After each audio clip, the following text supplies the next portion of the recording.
Hi, it's Mel from Teacher Lunch. I am going to make my meatloaf tonight, so I thought I would show you how I do it.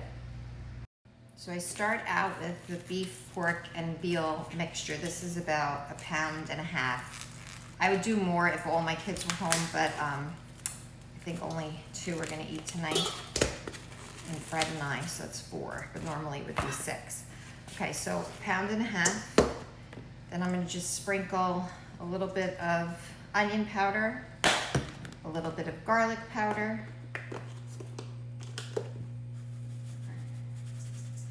and 3 eggs. Do 3 or 4. I only have 3 up here and I'm too lazy to go down and get the other dozen in the other refrigerator. So I am gonna use 3. No eggshells and no hair. I pulled my hair back. I know that grossed people out with my sandwich the other day, but could you do? It happens, right? All right, and then I have Parmesan and Pecorino Romano blend, and I have only a little bit left, so I'm gonna put the whole thing in. So it's probably like half of the container.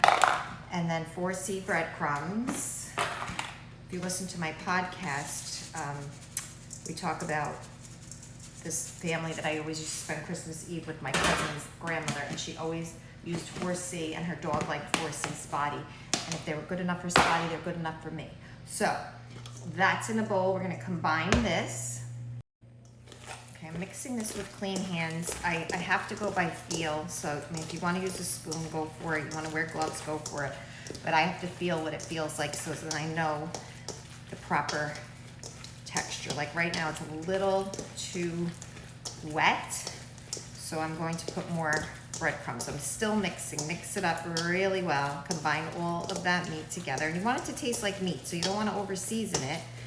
I know people will add in the comments other things you can add, and you can, of course, but this is the one I like. This is my Aunt Sue's recipe, and this is the one I make. My kids like it, and this is the one I do. All right, so I'm gonna just add a little bit more crumbs. Oops. Okay, so I'm combining that. And now, Aunt Sue adds a little bit of beef gravy to the mix. So I just have a can of beef gravy. I'm sure she makes her own, but I'm not that kind of girl. So I'm just going to add about maybe 3, now I'm gonna say about 2 tablespoons of the beef gravy. You're gonna use the rest later. And then just mix that all together. That's why I didn't want it too moist, because that gravy makes it a little wet.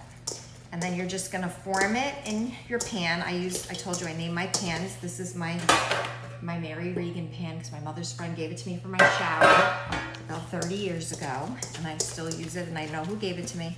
I'm gonna plop that in there, and I'm gonna make it in a loaf shape. Okay, now take a little bit more of your gravy and put it on top, just a little bit. I only just little dollops of gravy. And then, secret weapon, the bacon. You could just put 2 or 3 strips of bacon over the top. I'll do 3. I'm gonna make for that tonight, bacon. Okay, and then I'm gonna just pop this in the 375 oven, and I'll let you know how long I cook it.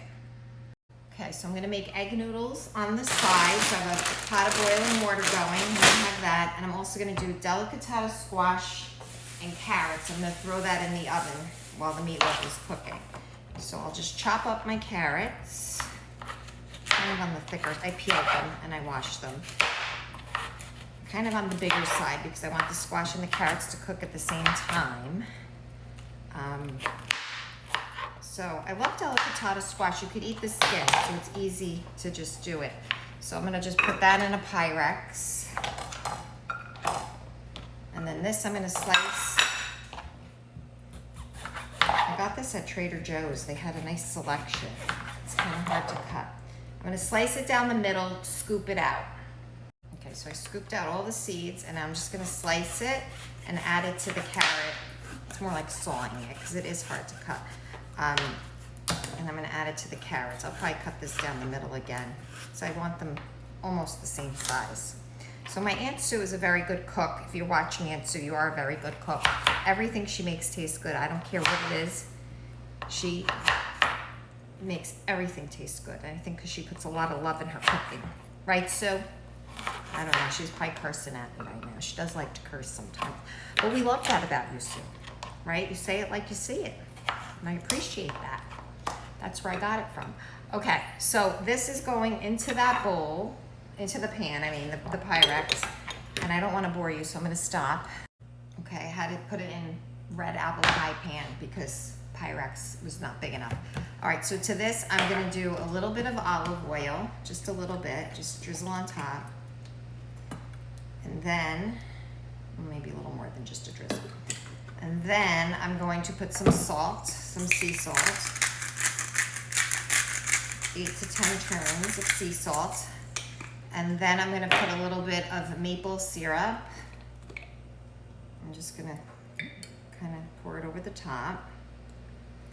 And then some raw blue agave. And I'm gonna just put that on top. And then I'm gonna toss it and stick that in the oven. Okay, everything's done. So I have my meatloaf, my egg noodles, my squash and carrot mixture with the leftover gravy. And I'm going to put it on my plate. And it looks good. Manja. Oh, I cooked that for 40 minutes in the oven. And then the last 10, so like at 30 minutes, I cooked the egg noodles to give it the last 10 minutes and everything's done on time. So I hope you liked it. Thanks. Let me know in the comments if you try it. Bye.